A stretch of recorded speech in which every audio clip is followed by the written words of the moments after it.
When the Iraqi army annexed Kuwait in August of 1990, then President George Herbert Walker Bush formed an international coalition of air and land forces to liberate the oil-rich country and reassure allies in the Gulf region. The operation to free Kuwait was launched the following January. 5 months ago, Saddam Hussein started this cruel war against Kuwait.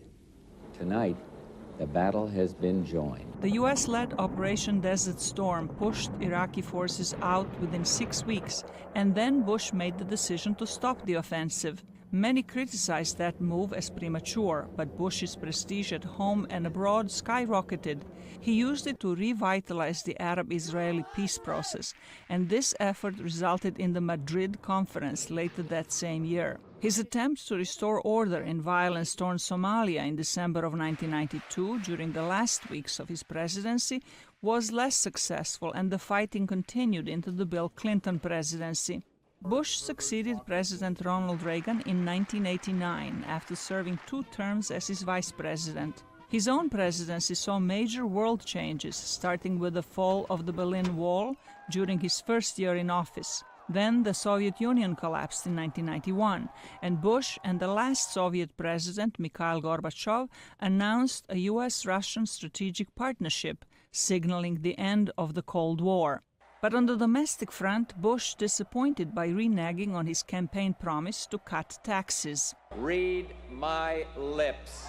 No new taxes. The Republican president was forced by the Democratic majority in Congress to raise tax revenues to curb the nation's burgeoning budget deficit.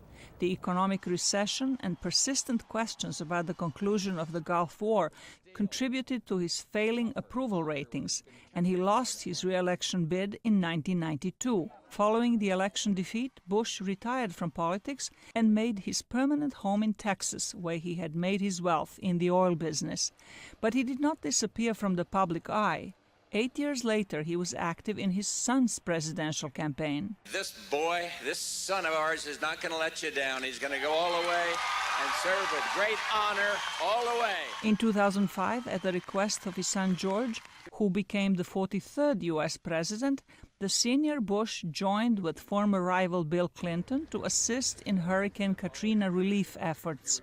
Among various honors, he was awarded knighthood from Britain's Queen Elizabeth and the Medal of Freedom from President Barack Obama. The former U.S. Navy aviator and decorated World War II veteran celebrated several of his birthdays with much publicized skydiving events, the most recent one at the age of 90. Zlatica Hoke, VOA News, Washington.